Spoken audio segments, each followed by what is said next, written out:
Hello and welcome back to Blue Tinted Glasses. For today's Team Predict show, we have Brighton coming up in a couple of days on Sunday afternoon. So I thought we'd get together with two favourites of the channel, two people that everybody in the comments loves.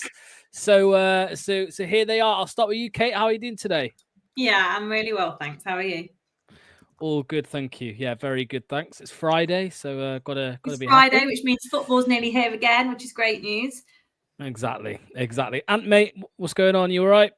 Yeah, all good. It's nice to actually be able to talk about Leicester in a positive light for once this week. I feel a lot more relaxed. Yeah. I said this the other day, but I mean, with a Nil as well, who obviously does all the analysis. I said to him last night, I was like, it must be so nice now being able to do, because obviously he watches everything back like twice, and he's like, and now he gets to actually watch some good football, hopefully, rather than Cooper Pooper Ball. Anyway, thanks to the people who are in the comments already. Manny's here, so's Henry, Kunal, Akif. What's our odds of winning? I don't know. Maybe we'll touch on that at the end, Henry. If you are new to this type of show on this channel, what we do is we put together a team that we want to see as fans. So myself, Kate and Ant, and also with help from the chat as well, get your thoughts and opinions in throughout the show, and we'll build a team. Right, guys, we're going to go with this formation just because, I mean, even if it's a 4-3-3, one of the midfielders is going to be higher. So, you know, we'll stick with this. And what I do like to do first, I know you've been on this show before. I know you haven't, Kate. What we like to do is put the obvious ones in first. So I'll start with you, Kate. Who is the first name on the team sheet? He goes by the name of Mads Hermansen. Really? Oh, you didn't fancy Danny Ward, no? No. No, maybe that's more obvious for some, but just not for me. No, I'm in agreement. I mean, obviously, throughout the whole season, he's been mega at the between the sticks. But what did you think to him against West Ham as well? Because 31 shots, I know they weren't all on target, but he pulled off some world-class saves there as well, didn't he? Yeah, he did. I think he got away with one as well, though. I do like it that, in a way, I think he needs his feet kept on the ground at times. There is some hairy moments with Mads because he likes to flirt with it and he likes to be cocky. And whilst that is great and can be a great spectacle, you don't half look a nana when you sod it up. So, I think he's still got that youthful cockiness about him, which I quite like 99% of the time. But yeah, he pulled off some great saves.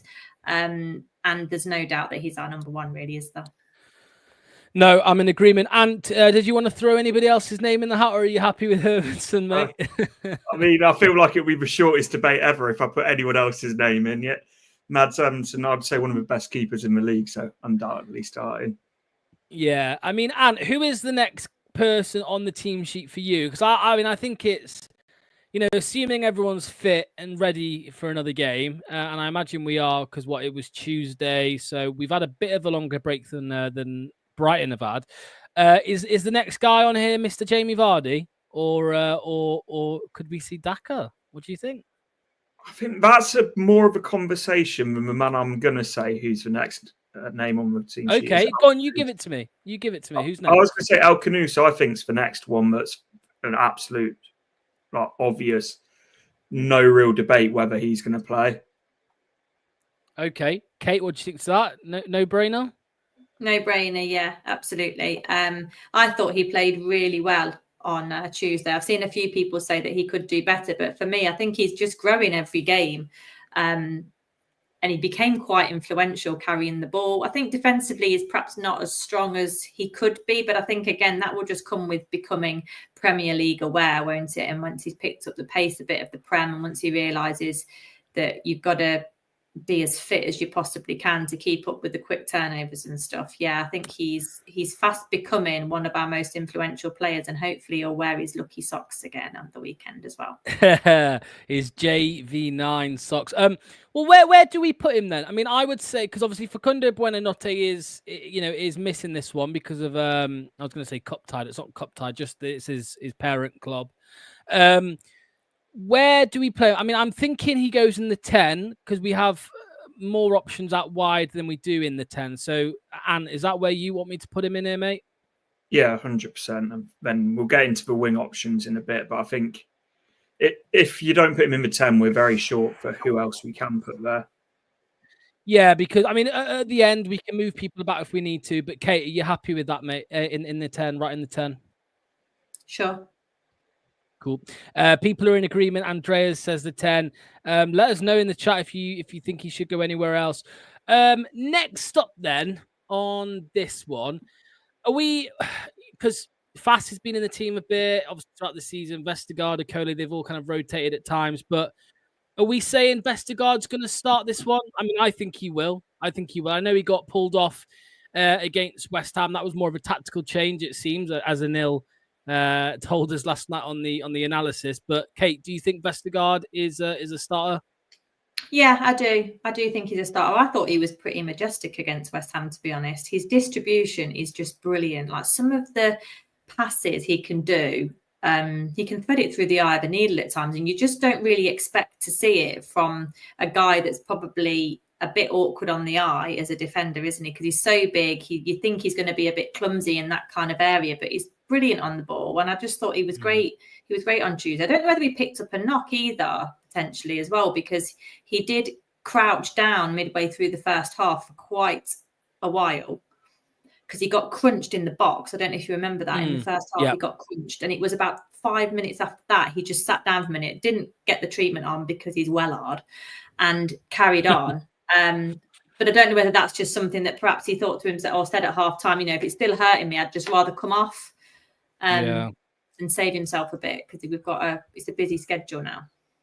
Yeah, I mean, I know Rude did say there are no fresh injuries, but again, if he's got a knock, maybe he will start on the bench. But obviously, like I said, assuming that everyone is fit, I think it's a bit.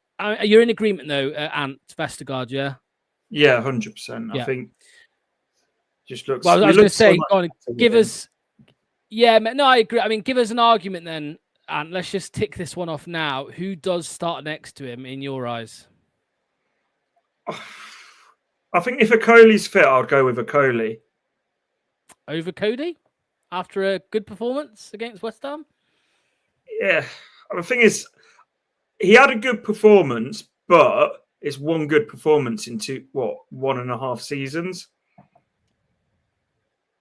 Well, so I know we say with the new manager, it's a new slate and all of that, but I'm just still yet to be convinced by Conor Cody. And I don't know if I'm half still fuming with him about that Brentford performance, but I don't know. I'm yet to be convinced by him. Well, let's hand over to you, Kate. Obviously, Ant's gone with Akoli over Cody. I'm assuming you don't want Fast, Kate. So if that is the case, who are you going with, Cody or Akoli? I would stick to Tuesday's starting pair. If I really had to. I know exactly what Ant's saying. Cody is yet to convince us, but similarly, Cody hasn't had a run in the team. So I just think he looked really comfortable with Yannick, and I think they're both so experienced. And despite the Palace obviously mess up, I just want Cody to get sharper because he's a former England international and he's not ancient. He's like 32. And I feel like now could be his time a bit, really. I know Akoli has been okay. I don't think he's been amazing. But I think Yannick was so good on Tuesday because he didn't have to worry about Conor because he knows Conor knows where to be and knows what to do and knows his own limitations. Whereas I don't think you could say that Vestergaard could relax with Fass or Akoli next to him necessarily because Akoli's still learning the Prem, I think.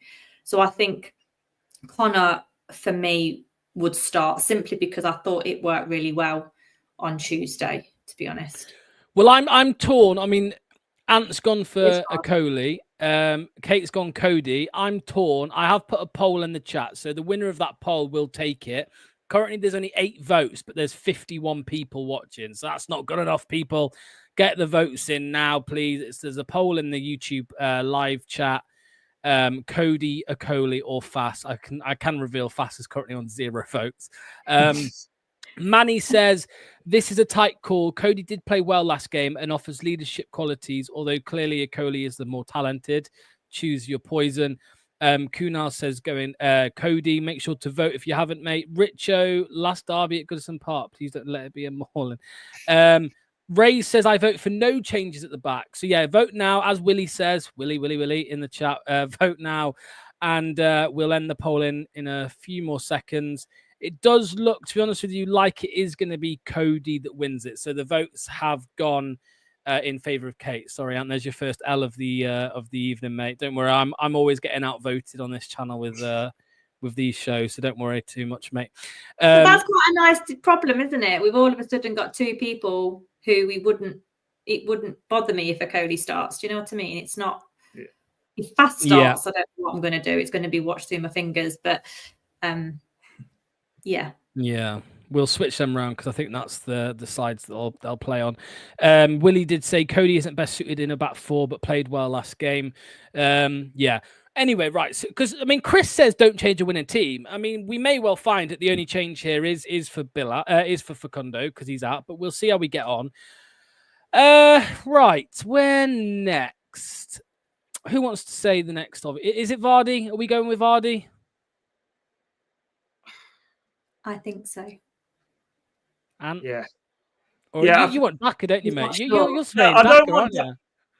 I want Vardy to start, but was so impressed with DAKA off the bench that I think at some point over the next few games he's going to start some games because Vardy can't play Tuesday, Sunday, or like midweek and then at the weekend.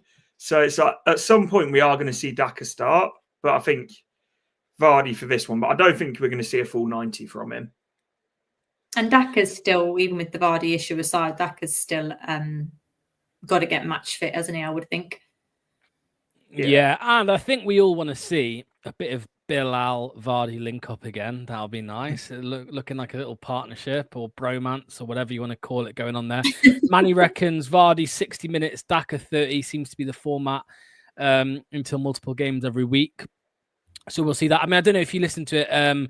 I was listening to the When You're Smiling the other day and after the game, and Pipes was saying about how Vardy's just gonna have to take it. That there will be a time where Rude says, "Look, mate, you're not playing today. It's DAKA." And even if Vardy has just played 90 minutes or whatever recently, Vards, he will want to start. He will want to play because he'll back himself to score. But Rude is going to have to make that decision at some point, any Kate. Yeah, definitely. And I think it's a conversation to be had from Vardy as well, because I think Vardy's got an incredible amount of humility. He knows he's not going to go on forever. He knows that his sharpness and impact, fresh legs versus fresh legs, perhaps isn't also what it was. And he had that kind of reserve role a bit in the Championship last year, didn't he? DAKA started a lot of games. So I think Vardy will know what Vardy's body can do. And I think he's one of those players where you can totally trust him. If he's not feeling it, or if he thinks he's only got an hour or just the last half an hour, I do think he's the type of player that will say, I can't do it, or I'm good for this part of the game, but dependent on opposition as well. Brighton are going to be good. So it'll be interesting, really. Yeah. And where do you want to go next with this team, mate? I think there are still a couple obvious ones to go in, but where do you want to take us next? I'm going to go left back with Victor Christensen because I think against West Ham was his best performance in a Leicester shirt. I think he's one of a few. Well, I say one of a few. There's quite a few players I'm excited to see what Ruud van Nistelrooy can do with them. But he's one that I'm really looking forward to seeing how much he can develop, because you look at his time at PSV, the left back there, and I can't think of his name, was absolutely fantastic. Yeah. Was it Philip Max or something like that? Something like that. But the left back at PSV kicked on big time under him. So it'd be interesting to see if Christensen can. Because when we signed him, he was meant to be like this really exciting up-and-coming player. Haven't seen that yet, but I also think the circumstances haven't been great for him. Kate, do you agree with what Ant said there? I mean, I do. That it was his best performance in a Leicester shirt, alongside like the Villa game when he first signed. That was a good one where we all thought, oh, right, we're staying up, and we all know what happened next. But I think that was probably his best game against Brighton. Yeah, I do as well. And you can never ever doubt his effort. He really wants to learn. I think he's at that kind of age where he could really shape and mold his game using his really solid foundation that he's got. The loan spell with Bologna last year must have been phenomenal for him, because they got to Champions League, didn't they, for the first time in their history.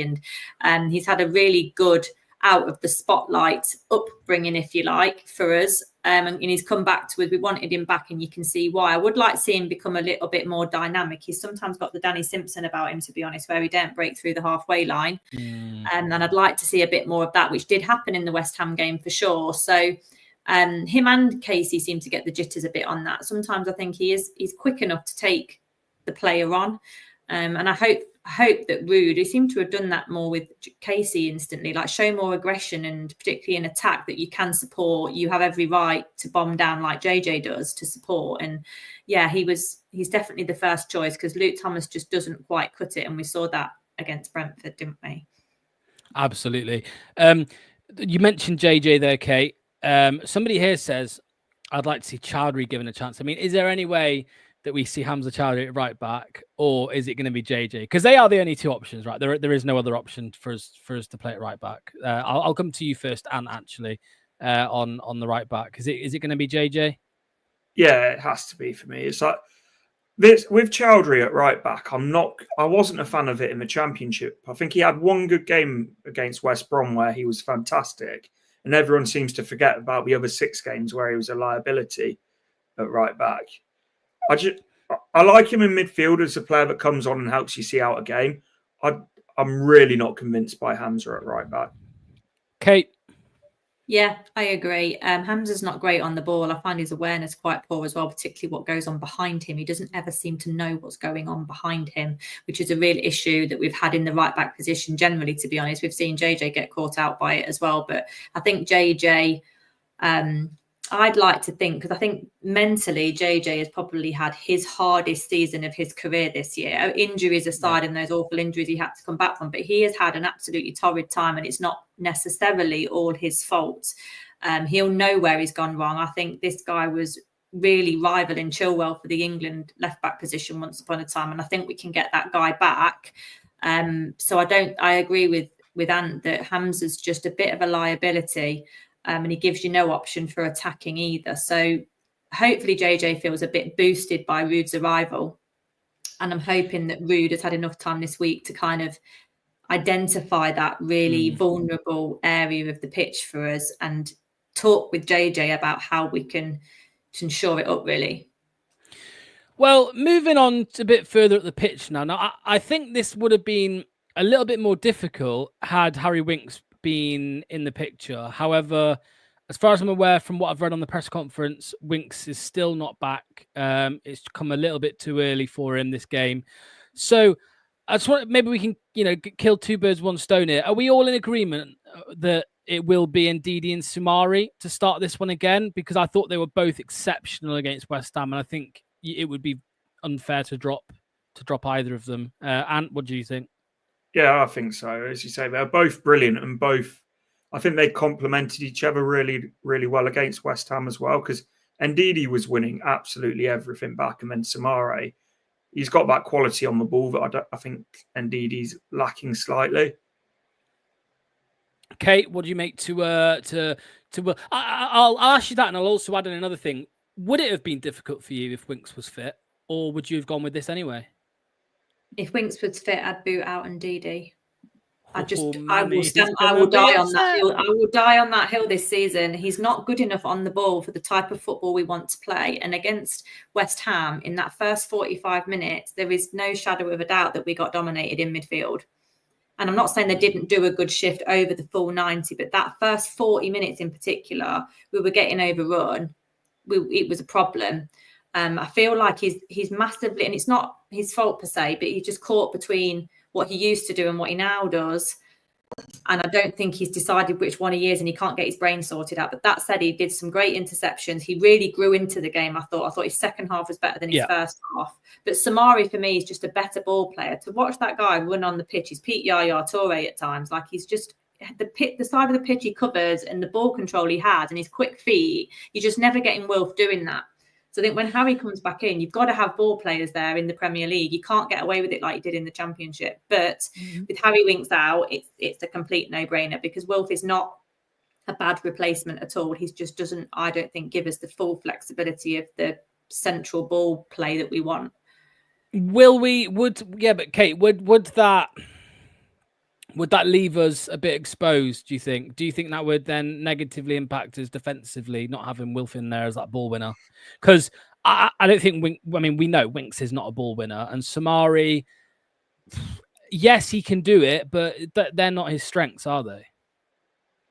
Yeah, I know what you're saying. But if you put, say, Winks and Ndidi, I think you'd have the same problem as well. For me, these two, there's a lot of similarities with these two. And at times against West Ham, off the ball, they were 3 or 4 yards apart a lot of the time. And I'm not sure that's great, because they seem to trace the same area of the pitch, because that is what Wilf's used to doing. So for me, there's just a bit too much overlap. And I think Booba's the better player.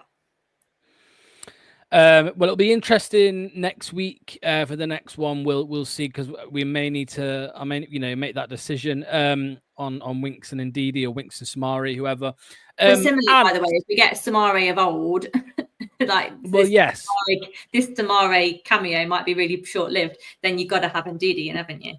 It's really worrying though that we've talked about our midfield options and we haven't talked about our £25 million signing in the summer. Hasn't been mentioned once of getting in.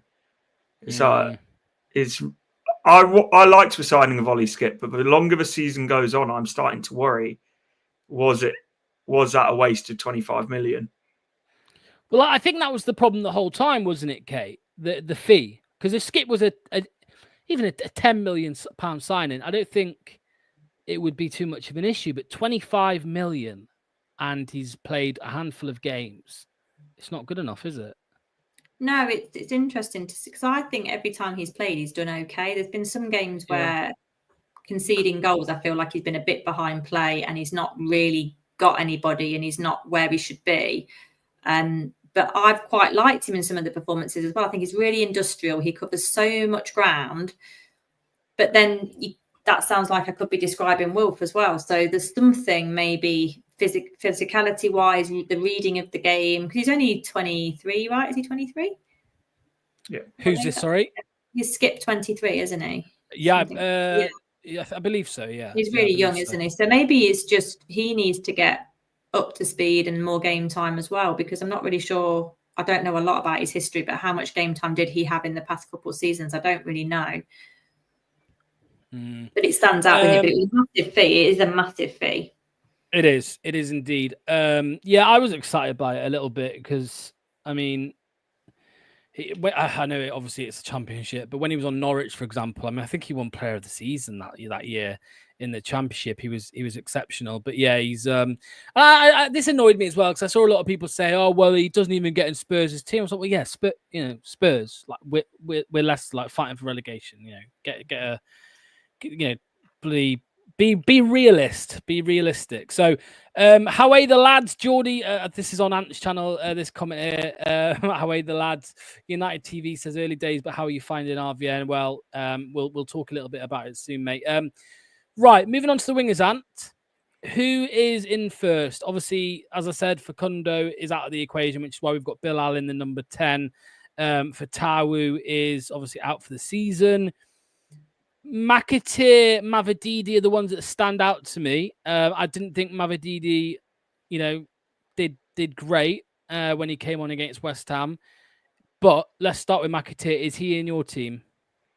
He is, because I think of what he gave going sort of like work rate wise, but his final product in the end really does worry me, because he has no composure about himself at all. But I do think he works so hard, and I also saw that from a lot of like goal kicks, and when we were playing out, when it wasn't on, he was quite often the outlet that we went to. Yeah. What about you, Kate? What are you thinking? I mean, we haven't got many options, have we, really? Oh, well, I say that. We've got Ayew, we've got Cordova-Reid, we've got McAteer, we've got Mavididi. Maybe you got Will Alves, who's there somewhere, who might be able to play. Who are you going? Are you going with McAteer? I'm going to go with McAteer. I thought he did quite well on Tuesday.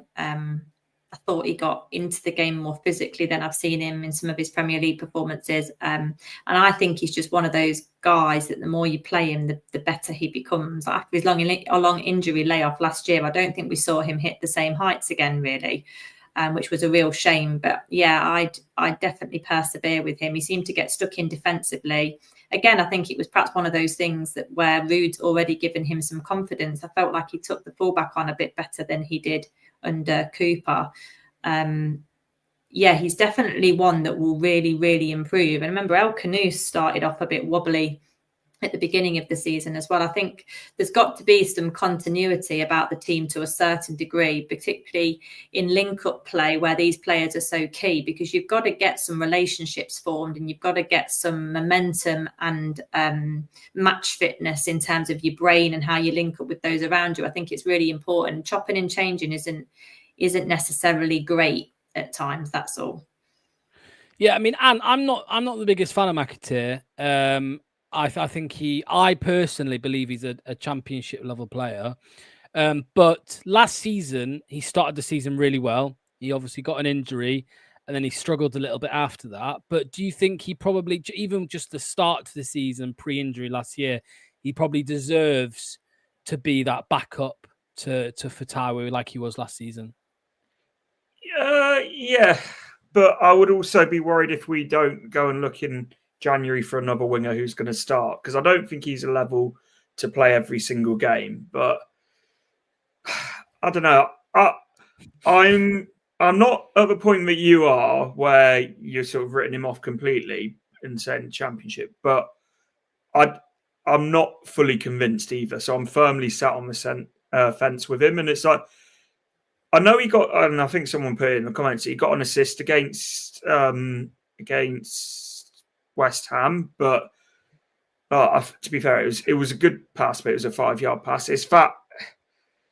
It's how many times we've seen him, and this isn't just this season, it's last season as well, get him through on goal and then making the wrong decision or like taking a shot but it's just lacks composure. And it's like, he is a young lad, so I agree with what Kate said, but I think the more you persist with him, the better he will get. But will he be good enough long term to be in the first team? Yeah, I just keep seeing Willie in the chat everywhere. Willie. Willie suggested can put Skipley centre back, and then people are laughing at Willie. Willie, you trust? Stop with the Willie, please. Right. Anyway, Manny says Bilal left Mavididi right. I'm not sure on that one, Manny. I'm not sure what you've been smoking this evening, mate. Mavididi on the right, but that does take us to the left. Mavididi is probably the name on everyone's lips. I'm not sure how much Ruud would like him. I want to say that. Maybe that's me being a bit harsh. I mean, just with what I saw against West Ham, I think we've all made comment to it, really, that he looked like he was absolutely knackered after one sprint. Whether that's illness, whether it's just not being fit, I don't know. But Kate, who are you edging for the left wing spot? I really don't know. I think I'll probably go for Jordan because of Brighton. I don't think Mavididi's strong enough defensively, to be honest. He will give you 0, maybe even minus numbers if he's really bad. Coming on as a fresh pair of legs on Tuesday, he offered nothing defensively, nothing. He's got a laziness about him that is hard when you play this type of team. I think he's still a good impact player until he sort of accustoms himself to the Premier League, maybe. But for me, I just think Jordan might do better against teams like Brighton in terms of his hold-up play and just being a bit more intelligent with the ball.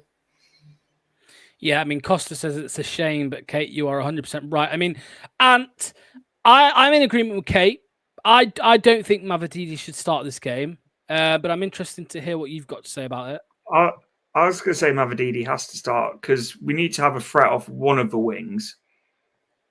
And with Ayew, I think Ayew holds the ball up well and he wins fouls. But in terms of a direct runner and someone who's going to take on their man, I think Mavididi's our only option, really. And it's like, with with Mavididi, it's frustrating because there's clearly a better player there than what we've seen for a lot of this season. We saw it last year, but I'm hoping Rude's really like giving him a bit of an earful this week, and he's got a point to prove on Sunday.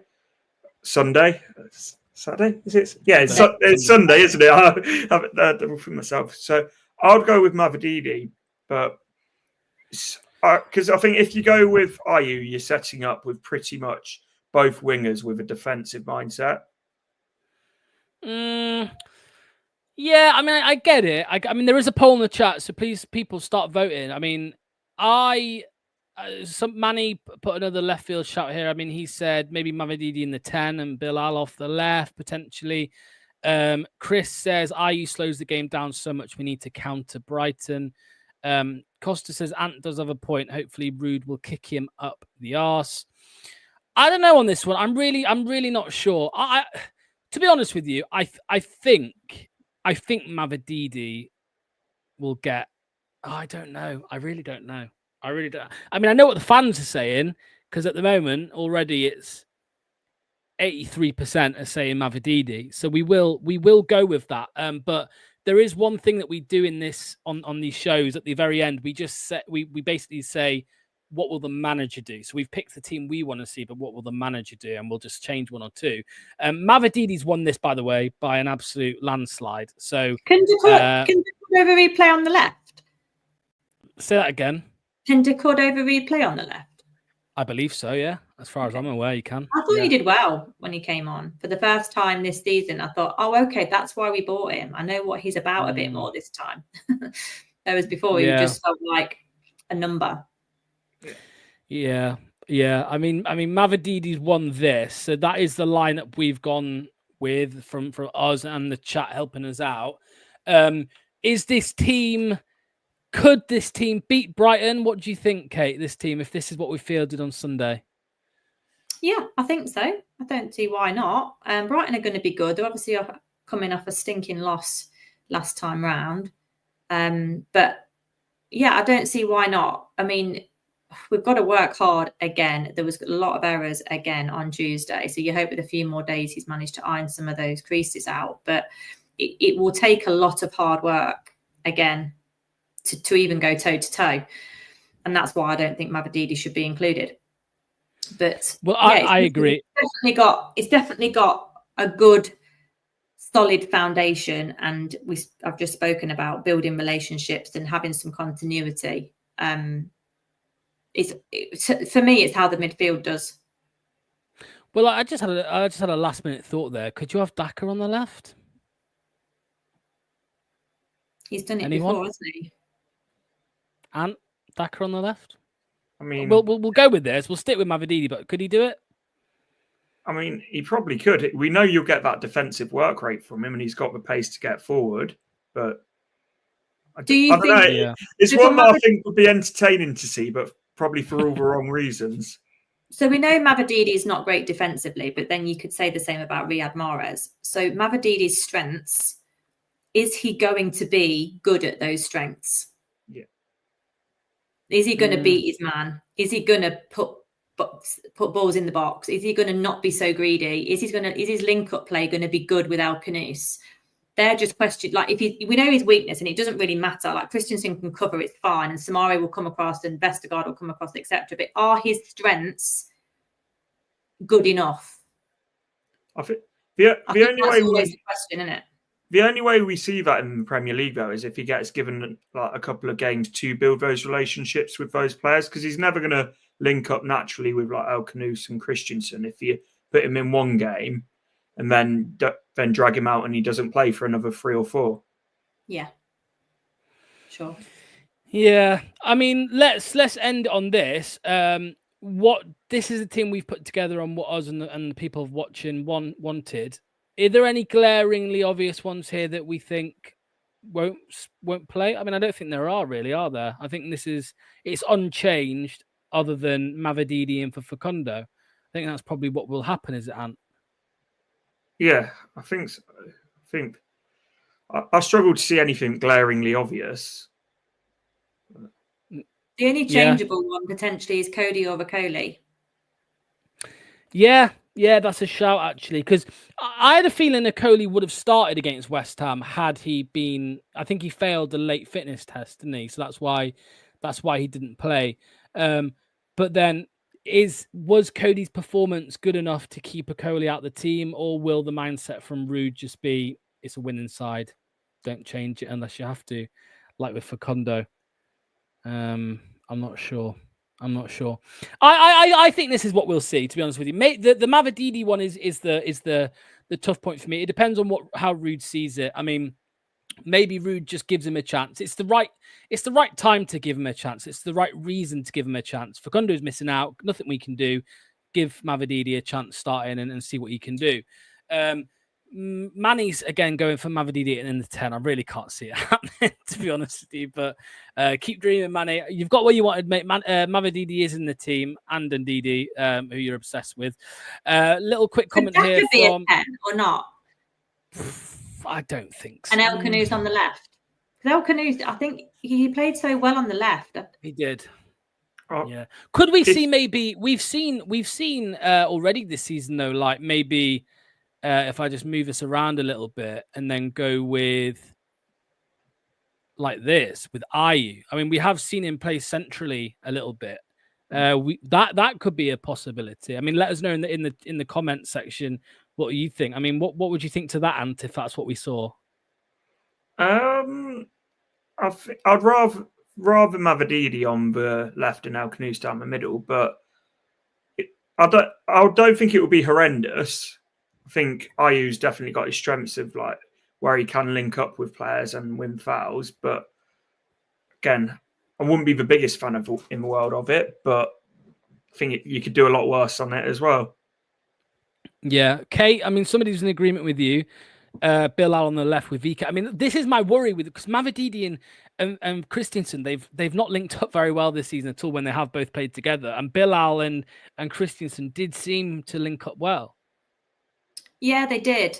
And also it was quick. I think Rude's early tenure, because he's not having a lot of time between games to kind of properly instill his philosophy.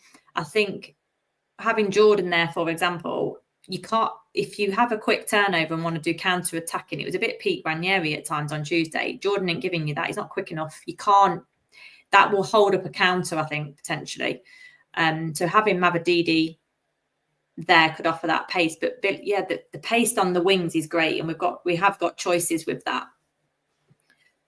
Yeah, I mean the only other option here, we've gone through all of them pretty much, is what Manny said, and I think somebody else has just said it as well about, because I think we saw it in pre-season, Mavididi playing through the middle. I mean that is also an option. Again, I think it does come down to whether Rude thinks he's going to fight for the team or not, to be honest with you, if he's fit enough as well. And that's a crucial role. That is a really crucial role, because if you turn the ball over high up and there's a counter attack on, which I think will probably play that kind of style again, Mavididi has to be ready to instantly thread it through to Vardy holding the line. Yep. And I'm not sure he's good enough. I don't think his head's on it for that. El Canoe, wants to be selfless and just look for the opportunity. If he goes for goal himself, great. We know he's got a foot on him, but I'm not sure Mavididi is. I don't think the importance of that role would necessarily resonate with him too much. Yeah. Well, we'll leave it with this for now. I mean, this is what we agreed on originally. We'll stick with this. And I think I asked Kate, so I'll ask you the same. Would you be confident in getting a result with this team on Sunday? Yeah, well, I think so. It's one of those. So sure, mate. I'm not, because Brighton are a brilliant team, aren't they? That, like, the table doesn't lie; they're fifth for a reason. But I think we'll be a lot more competitive against Brighton than we would have been if it was Steve Cooper. So I think, with my prediction, I went for a 2-2. I think that, like, if we can make it a difficult game for them, then there's every chance, because they played last night. And so it's a really quick turnover for them compared to us. We've had a 2 days extra turnover. So if we can take the game to them, I don't see any reason why not. We always end it with this, Kate. Again, it's about this team. If this is the team, I know it's a bit of a silly question. If this is the team, what would your score prediction be? I think I went for 2-2 as well. I think I went for Desmond. I'm Desmond. still sticking with that. I go with Ant. I think yeah, that's what I'm going to stick with. Yeah, is that what you're going with, Ant? Yeah, Desmond. Yeah, 2-2. Get your score predictions in the chat. Yeah, I always like to avoid my score prediction. No, I'm going to go for a. I'm going to say. I want to say 2-1 Brighton. 2-1 Brighton. 2-1 Brighton.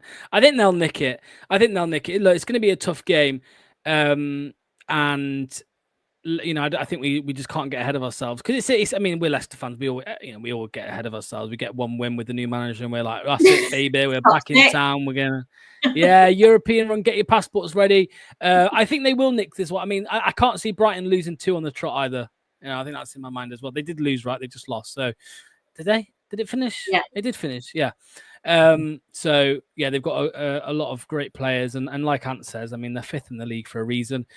Final score predictions: Kunal says 1-1, Fox to Fox report says 3-2, Manny says 3-1 to the Leicester, 2-2 from Chris, Willie 1-0, Scott says 3-2 to Brighton, Costa says 3-2 City, and I'm sure I saw one more. Where is it? No, it's not there. Akif said, I stopped predicting it. I want to give Ruud 5 to 6 game weeks before I can see the full depth of his managerial prowess. Right, that's the end of it. Ant, I mean, we are live on your channel as well, mate, but just give it a shout out anyway. Ant's Leicester fan channel. So I've again had 2 videos out today: Premier League predictions and match preview for the Brighton game. Doing home and away match day vlogs and daily live streams. So make sure to come and check it out. Lovely stuff. Kate, you're here, there, and everywhere. Shout something out, please. I'm on Twitter at Kate Blakey40 mainly, but you'll see me on Leicester Till I Die regularly as well, once a week. And then, yeah, I've been invited on a few different channels recently, so I might just pop up. Cool. And the BBC stuff? Oh, the BBC stuff, yeah. I do the BBC fan write-up every other week. So that's under the Fan's Voice. And, yeah, I sometimes do the When You're Smiling podcast as well. So listen out for my ramblings on there. There we go. Right. We have coming up on the channel Good Morning Foxes tomorrow, 10 a.m. Kate's going to be there, actually. Look at that. So, yeah, 10 a.m. tomorrow morning, we'll be previewing the Brighton game properly with Luke in a nil. And then match day live Sunday, of course, kickoffs at 2. So we'll be starting at about 1:45, reacting to the team and then watching, hopefully, Leicester win. But maybe a Desmond, according to Kate and Ant. So enjoy your Friday evenings, everybody. Thanks to Ant, thanks to Kate, thanks for the viewers, and make sure to hit like and subscribe, and I'll see you tomorrow morning. Bye-bye. Cheers.